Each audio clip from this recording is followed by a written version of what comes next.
What's up, everybody? Could Florida State join the SEC? And if they did, would the Florida Gators put up a fight against it? Locked On SEC starts right now.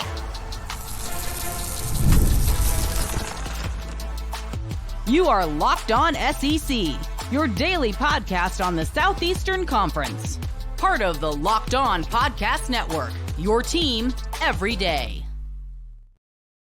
And what is happening, everybody? Welcome into Locked On SEC. It's great to have you guys along on today's show. We'll get you caught up with some of the other tidbits coming out of SEC meetings in Destin. I'm Chris Gordy. Thanks for making Locked On SEC your first listen every day. Shout out to our everydayers. We're free and available wherever you get your podcasts and on YouTube, part of the Locked On Podcast Network, covering your team every day. Well, SEC meetings continuing on down in Destin, Florida. And one of the topics that kind of poked its head out, didn't really expect this one to be coming out, but it's been being talked about across social media and message boards for months and months. But with Florida State and the ACC continuing their dueling lawsuits against one another, and of course a separation looking very likely down the road, would the SEC be interested in acquiring Florida State? And would the Seminoles have interest in joining the SEC? And more importantly, as arose on Wednesday down in Destin, would Florida attempt a block of the Seminoles from joining the SEC? Florida AD Scott Stricklin speaking with the media. He said, quote, "No school has a veto in this league." He said, if you get 3/4 of the league to support expansion, we're going to expand. Of course, he didn't say there, yes, we would absolutely vote for Florida State to come to the SEC, but all he's saying is you just need a majority of the conference to vote for it, and it would be approved. But Stricklin went on to say we have a good relationship with our friends in Tallahassee. And he said the Gators would support any addition that would help improve the league. Of course, in previous rounds of expansion, the SEC presented financial projections, and they were able to hear explanations on how Texas A&M and Missouri would help, or how Texas and Oklahoma would help, and help make the SEC as a whole that much better. The league's power brokers all agreed and voted to add these teams over the last handful of years. Scott Stricklin went on to say if there was ever an opportunity out there, again, no one's had any conversations, but if that scenario were to come up where somebody would walk in and say, here's a school, here's what they bring to the table, here's how it makes all of us better, we would be supportive of that. Stricklin did say the leadership of the league was able to lay out in the past, hey, this is why this makes sense to bring in Arkansas, South Carolina, A&M, Missouri, Texas, and Oklahoma. We all saw the financial projections, the competitive rationale, and 3/4 of the league said, let's do this. So look, both Florida State and Clemson, they are exploring a potential exit from the ACC through the courts, with the Big Ten and SEC both considered the most likely landing spots. The Big 12 might also be a short-term option should they not be able to join either of the big power conferences. Now, the legal dispute, of course, centers around who owns the TV rights for Clemson and Florida State if they leave the conference before 2036. And basically, the difference would be between leaving for about $140 million, which is the ACC's exit fee, and more than $500 million, which would be the exit fee plus the withheld TV money. So obviously, nothing is imminent at this time. There's still a lot more to go. And Greg Sankey did say the SEC is in a really, really great position as a league as they expand to 16 teams. He also said his members would be fine if everyone stayed where they are. However, he did say, I'm aware of what's happening around us. My first thought here is, look, if Texas A&M eventually got on board with the Texas Longhorns joining the SEC, anything is possible. And the Gators could eventually come around to the Seminoles joining college football's premier conference. But a few months back, Heather Dinich, she had caught up with Greg Sankey and asked him specifically about Florida State when these lawsuits were happening. And at the time, Greg Sankey said, I've been clear what we're focused on is our growth to 16 as we transition Oklahoma and Texas into the conference. Further expansion has not been a central topic in the SEC other than regularly updating our campus leadership on national developments. We're proud of the stability the SEC provides and incredibly excited about our future. Now, it's long been theorized that schools like Florida or South Carolina might vote against Clemson and FSU, wanting to be the only program in the conference from that state. Obviously, primarily for recruiting reasons, it helps. But it would make for more compelling conference showdowns. Obviously, those, South Carolina already plays Clemson. Florida already plays FSU every year in a non-conference rivalry game. But I've always said FSU just kind of makes sense. Look, they're already in the SEC footprint in the Florida Panhandle on your way into the bigger part of the state. If you've ever road tripped from Baton Rouge or coming down from Oxford, Starkville, Auburn, and you hit I-10 East, you're likely passing through Tallahassee on your way over to Gainesville. You literally pass by them. So we will see down the road if that happens. But interesting to hear Scott Stricklin, share an opinion and say, look, we're all for whatever makes the SEC better. And, kind of saying like, they won't necessarily get my vote, but look, if the rest of the conference wants to vote them in, then so be it. But again, there's a lot of implications to go with these lawsuits. And, basically, if Florida State called Greg Sankey privately, he would say, look, you guys got to find a way out of that TV deal because we can't take you, and we ain't taking on any of your debt that would be owed to the ACC. So, again, probably something that's going to come later rather than sooner, but certainly on the table, certainly a possibility. And, you talk about adding two big brands like Texas and Oklahoma, two really, really big brands in Florida State and Clemson, if that ever came to fruition down the road. All right, a few other tidbits here on the Florida Gators. They got a tough schedule this year. The 2024 football schedule for Florida can rival that of any program in the country. Starting and ending with games against Miami and Florida State, road games against Tennessee, Texas, home games against LSU and Ole Miss, and oh, by the way, that annual rivalry game against the Georgia Bulldogs. Scott Stricklin, talking with the media down in Destin, he said, look, we're not worried about the Gators' gruesome schedule. He said, this season is not about our schedule. It's about the Gators, and if the Gators are being the Gators, we're going to be okay. Look, it's a brutal schedule. I don't know if you could just sidestep it and ignore it and act like it's not happening. It is. But, a lot of pressure on Billy Napier. If he can navigate this and, let's say he gets to 7-5, I wonder if 6-6. If he gets to 6-6, knowing how tough this schedule is, do they stick with him? But it feels like a 5-7, missing a bowl game again, would maybe lead to, hey, let's separate. It's always how does it look, right? I mean, if you played competitive games and you lost close ones by a field goal, you could be safe in that scenario. One other thing Scott Stricklin did discuss is the future of the Florida-Georgia rivalry game. He indicated in Destin that a decision to temporarily make the Florida-Georgia rivalry a home-and-home contest due to those upcoming renovations in Jacksonville, that decision could be made by the end of the summer. He said, we're looking at all options, but home and home is an option. If you're not aware, Jacksonville's TIAA Bank Field, home of the Jaguars, is set to undergo a renovation in the near future that'll cost $1.4 billion. Construction is scheduled to begin after the 2025 season. So not after this season, after next season. And that would mean the Jaguars will play in front of a reduced capacity the following year before hosting games in either Gainesville or Orlando in 2027. As a result of that future construction, it's highly likely that the Florida-Georgia game will not take place in Jacksonville in 2027 and potentially in 2026 as well. Scott Stricklin made it clear finding another neutral site to host the world's largest outdoor cocktail party remains an option, while reiterating the possibility of a home-and-home between the two SEC rivals could happen as well. Billy Napier, on a speaking tour last year, did suggest previous renovations to the site indicated a home-and-home contest was a possibility, if not all, a likelihood. So, look, it'd be fun. I've always said I would prefer this rivalry to be on college campuses. I know a lot of Florida and Georgia fans have, that I've talked to have said, no, we love it. We love going to Jacksonville. We love the neutral site game every year in this rivalry. So, but again, while they're doing construction in Jacksonville, their stadium in a couple years, if it's back-to-back years, why not just make it a home and home? One year in Athens, 1 year in Gainesville. We'll see what happens there. One more note on the Florida Gators. DJ Lagway, their big-time recruit coming in, he is featured in a Gatorade commercial before he's even thrown a pass for the Florida Gators in a game. He'll be featured alongside WNBA number 1 pick Caitlin Clark, Las Vegas ace center Asia Wilson, Bills quarterback Josh Allen, Jason Tatum from the Celtics. He was named the Gatorade National Football Player of the Year last year, passing for over 4,600 yards and a Texas 6A record 58 touchdowns.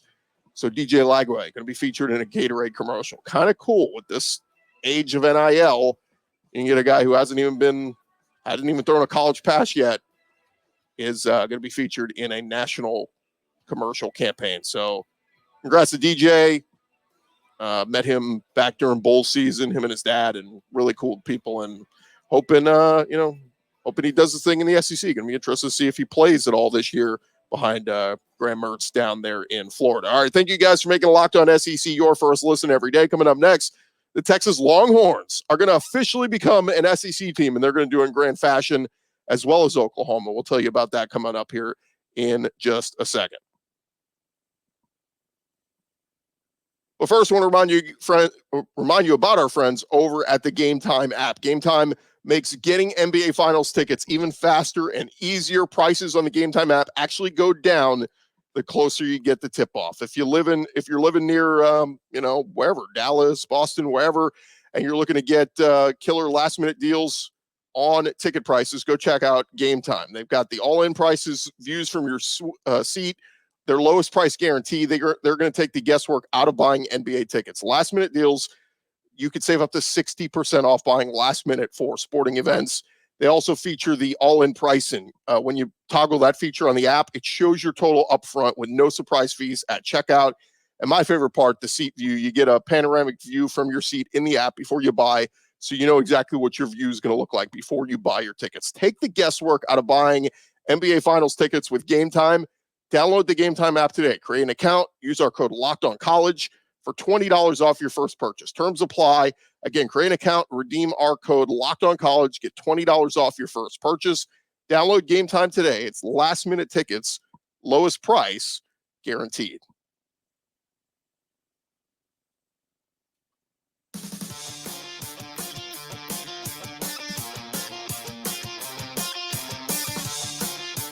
All right, roll along here, Locked On SEC. Thank you guys for making us your first listen every day. Shout out to everydayers. Calling back and keep checking us out. We're bringing you all the latest news happening down in Destin from SEC meetings. Not as many huge tidbits of news coming out yesterday as they did day one in Destin, where there was all the talk of, scholarship or roster limitations, injury reports, all this other stuff. But how about yesterday, an announcement coming from the University of Texas? I think this is kind of cool. They are going to have an inaugural event and joining the SEC, University of Texas in Austin, and Texas Athletics. Thrilled to announce an epic all-day celebration commemorating the Longhorns' inaugural day into the Southeastern Conference. The SEC celebration is going to take place on Texas's campus Sunday, June 30th from 1 to 10 p.m. all across campus. They're going to have activities in front of their iconic tower. Admission is free. All of Longhorn Nation and the Central Texas community invited to come in. They're going to have live music, all kinds of events going on throughout the day. The official ceremony will start that night at 8:30, where Greg Sankey will be present, welcoming Texas in, along with their chairman of the Board of Regents, their president, Jay Hartzell, Crystal Conti, their athletic director, and the ceremony will mark a historic moment as Longhorns are officially welcomed into the conference, and they will be followed by a fireworks show from the UT Tower. Now, ESPN, the SEC Network, put out a release yesterday saying they will be live from the 40 acres with SEC Now, live from Texas, from Bevo Boulevard. Laura Rutledge and Peter Burns will host their studio coverage. They'll have insight with the likes of Jordan Rogers, Roman Harper, Paul Feinbaum, Marty Smith, Jimmy Dykes. And then later in the day, we found out on the flip side, the very next day, Monday, July 1st, that whole group, the party, is going to cross the Red River up to Norman, Oklahoma, and the Sooners will celebrate their first official day in the SEC. They will have the Paul Feinbaum show live starting at 3 p.m. Central from Party at the Palace. inside Oklahoma Memorial Stadium. It'll be hosted by Dari Noka, of course, who's an OU alumnus, Alyssa Lang, and they'll be joined from OU with Feinbaum, Sooner grade Dusty Dvorak, and others. Texas and Oklahoma fans will also receive their own individual warm welcomes to the SEC, as the SEC network will bring Oklahoma and Texas fans into an open house to experience everything their new SEC home will have to offer. Live games, studio programming, original content, so on and so forth. So really cool stuff there with, welcoming in Texas and Oklahoma the right way and fully embracing their entrance into the SEC. It's one thing to say these schools are coming in. I mean, they are ecstatic. If you guys remember when, Missouri and Texas A&M came in, I mean, the Aggies they were printing SEC on everything. They were just so happy to be out of the Big 12 and out of Texas's shadow. And unfortunately, the shadow of Texas comes back now that the Longhorns come into the SEC. But the Aggies, they've got a decade head start on the Longhorns in this conference. Speaking of Texas, athletic director Chris Del Conte making an interesting claim on the Paul Feinbaum show yesterday. He was on the set with Oklahoma AD Joe Castiglione and the SEC at the SEC's meetings down in Florida. And Del Conte compared the Texas-Oklahoma rivalry to some of the SEC's best. Del Conte asked Feinbaum, have you been to the Red River rivalry yet? It's ridiculous. It is the greatest thing ever. You may talk about the cocktail party or the Iron Bowl. It's nothing like this game at the State Fair, because you have 300,000 people. 300,000 people outside. He did go on to say the Iron Bowl is awesome. Don't get me wrong. At night, it's great. Same with the cocktail party. But this game is nuts, too. After Feinbaum said that Del Conte was throwing shade at the Iron Bowl, he did attempt to walk back the comments. He said, look, when your callers come in losing their mind, I was not throwing shade. What I was saying was, it's an unbelievable environment. So you're already throwing a little sauce on it for no reason. All I was saying was that it's an awesome game. Texas and Oklahoma, of course, going to continue that rivalry going in the Red River showdown. Last year was an epic one as Oklahoma came back late to win 34-30. Last minute touchdown drive caught by our guy, Nick Anderson. By the way, if you missed that interview, Oklahoma wide receiver Nick Anderson was on with us a couple weeks ago. You can find that here on the Locked On SEC channel. But this year's rivalry game will be played October 12th at the Cotton Bowl on the Texas State Fairgrounds. And it'll be the first edition of this one with no Big 12 logos, SEC logos every year. We now get to add that to the traditional rivalry games with the Iron Bowl, with all these great SEC rivalries. We now have Texas and Oklahoma. Texas currently sitting at about an 8.5-point favorites on FanDuel. So it's a big, big number. I don't think Oklahoma right now, if they suited up and played right now, I don't think Oklahoma's an 8.5-point underdog to the Longhorns. But one more note here, the ADs of Texas and Oklahoma, according to reports, both in favor of the SEC playing 9 games. Castiglione said it's appropriate to assess strength of schedule with a 12-team playoff, of course, moving forward. But, and it's what a lot of people have said. Like, we need to take a look at those future non-conference games that we have contracts with or agreements with that we can't get out of. If you're going to go to a 9-game conference schedule, like go get LSU this year. They're playing USC week 1. They're playing UCLA a couple weeks later. Those are 2 really tough non-conference games. If LSU is then having to play a 9-game SEC schedule this year, it's pretty tough. You'd like to get out of one of those games to, not be so brutal on yourself. But a couple other tidbits coming out of Destin. Greg Sankey was asked about the idea of expanding the college football playoff from 12 to 14. And Sankey said what I've been saying. Sankey said, I don't think we should be looking at any other format until we have a 12-team experience, right? I mean, this whole thing, like, we need more than 4. We need more than 4. Okay, we'll go to 12. What about 14? Well, let's do 12 first. Let's see how that works out, and then we'll go from there. One other note over at Alabama. AD Greg Byrne speaking with the media yesterday and was asked about, this having to pay players and the revenue share and all that's coming with this NCAA House versus NCAA settlement. And, are you going to have to start eliminating sports and all this kind of stuff? Greg Burns says, look, the math is unconventional, not as straightforward as it seems. Greg Sankey has hinted at hard decisions that schools will have to face when recalibrating their budgets and including that new expense for current and account for the lost revenue to pay the settlement to previous athletes. Does that mean cutting high expense, low revenue sports from department rosters? I saw Michael Casagrande covered this yesterday, and he wrote about it with some quotes from Greg Byrne, who said, obviously, you don't want to do that, meaning cut high expense, low revenue sports. He said, but you've seen Loyola Marymount. You've seen a couple other schools since COVID who have had to have reduced sports, but obviously that would be the last thing we want to do. He called the Olympic sports model one of the cool things in our country, but it's also very, very costly, he said. And that's not just Alabama. That's across the board in everything we do. I'm proud of how we support our Olympic sports. But after exiting meetings, Byrne was asked a second time by reporters if cutting teams would be the last option of making a budget work. He said, I would hope we wouldn't have to do that. He did say, though, one of the things that frustrated me from reading things I've read so far is when I read about certain figures out there comparing what we do to pro leagues. He said, they never talk about how pro leagues have just one team. We have 21 here at Alabama. It never gets mentioned. So I'm not trying to talk down, but it's just frustrating. Casagrande writes, in terms of finances, Alabama has two teams that made more money than it spent last year, according to the budget they submitted to the NCAA. The football team made $45.9 million, more than it spent, while men's basketball had a profit of $7.8 million. But their other programs on campus lost more than $27 million. And this is where it gets really interesting from a accounting and financial standpoint. Okay, if the football team's bringing in $46 million, okay, you're good. Basketball program brought in almost $8 million. Okay, you're good. But everybody else lost? Okay, well, if we have to start paying the football players because there's revenue share, they want a piece of the pie, that $45 million, and all the rest of you are taking money away from us and not giving us anything to the bottom line.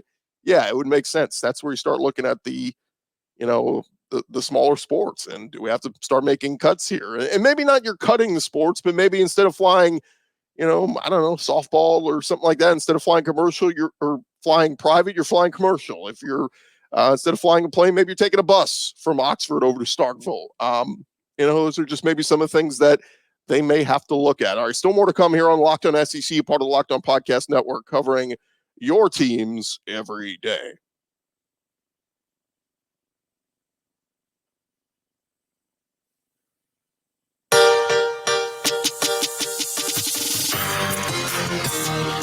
All right, one more segment here on Locked On SEC. And man, how about some basketball news coming out yesterday? Nate Oats getting some big news, as yesterday was the deadline to officially pull your name out of the NBA draft hat if you wanted to come back to school. And Alabama star guard Mark Sears will return to the Crimson Tide next season and withdraw from the NBA draft, he tells On3 Sports. The 6'1" Alabama native led the program to their first ever Final Four, averaging 21.5 points per game on the season. So Mark Sears, officially withdrawing from the 2024 NBA draft, will return for a fifth and final college basketball season. Nate Oats took to Twitter, said, welcome back, Mark. Time to get back to work. And then also last night, seen a report, Jaren Stevenson will withdraw from the 2024 NBA draft and return to Alabama next season. That from John Rothstein. So some big news there for Alabama. And I saw somebody point this out. Since making the Final Four this year, Nate Oats and Alabama have brought back Mark Sears, Grant Nelson, Latrell Wrightsell. They all, come back for their fifth or sixth final years. They landed the best shot blocker in the portal in Cliff Omoruyi. They added 3 elite portal shooters, and they held on to the number 2 high school class in America. Look, I know UConn's done some damage this offseason and bringing in some portal additions and all that, but there's a very good chance Alabama opens next season as the number 1 or number 2 preseason college basketball team in the country. So shout out to Nate Oats in Alabama getting it done. And man, Mark Sears, I mean, he's going to be on like Social Security here soon. It's going to be showing up to the arena with a walking cane. He's going to be so old, but nonetheless, congrats to them, and it'll be fun to see what Alabama basketball could do next year. All right, one other SEC tidbit here. Shout out to the Auburn Tigers. They are NCAA champions in men's golf. Auburn men's golf now the 6th program to win a team national championship in Auburn history, joining football, men's swimming and diving, women's swimming and diving, women's outdoor track and field, and equestrian, and now men's golf there at Auburn. So shout out to those guys in bringing home a national championship. All right. Before we get out of here, a couple of baseball tidbits to jump into. College baseball regionals start up this Friday. Texas A&M Aggies are the odds makers picked to win it all. They're joined by a pack of SEC teams at the top of the list of betting favorites. But shout out to Jim Schlossnagle and the Aggies. They are the Vegas favorite to win the College World Series.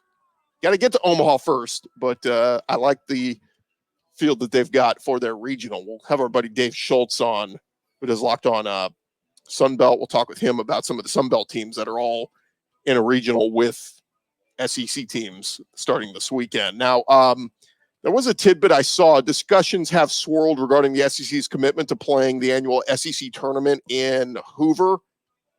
Their current contract with the city runs through 2025. Greg Sankey, speaking recently, did note how the Hoover Met draws large audiences, even on school nights. A lot of people like to, in the Birmingham area, like to make the trip over. He was also asked about the potential desire to put more tournaments in the western half of the conference landscape, especially bring in the Sooners and Longhorns now. Sankey said the pressure is to get the site location right. There are sets of championships that do rotate around. Those are campus-based championships. We actually looked diligently and have surfaced that issue, identified that issue with our membership to say, hey, we're ready to look west. We have looked west, but the opportunities we've had in those other locations have just been voted the priority. We'll continue to look at western opportunities.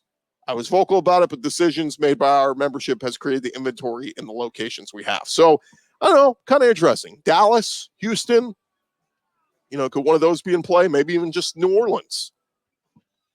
We'll see if one of those areas gets into the category. But look, it's just become such tradition now. I mean, it's since 1998. Every year, the SEC tournament, we're going to Hoover. So we'll see if they end up eventually moving it. But you heard Greg Sankey, everything's kind of on the table there and all options available. So we'll see on that one. All right, before we get out of here, I want to remind you guys that later today, if you're listening to this on Thursday, the SEC will announce kickoffs and TV assignments for the first 3 weeks of the college football season around 1:30 Central today. So depending on what time you're listening to this or what day you're watching it, that will be out there. So going to be very cool to see those games. And then, of course, a lot of the games in the following weeks will still be up in the air because they'll want to assign those, game times and networks based on how sexy the matchup is. So, but we'll know the first 3 weeks at least. All right. Thank you guys for making Locked On SEC your first listen every day. Shout out to everydayers. Come on back and keep checking us out. For your second listen, check out Locked On Sports Today. Locked On's launched the first ever national sports 24/7 streaming channel on YouTube. It's available on YouTube and the Amazon TV free Fire TV channels app. Just search Locked On Sports Today. I'm Chris Gordy. This has been Locked On SEC. We will talk to you guys tomorrow.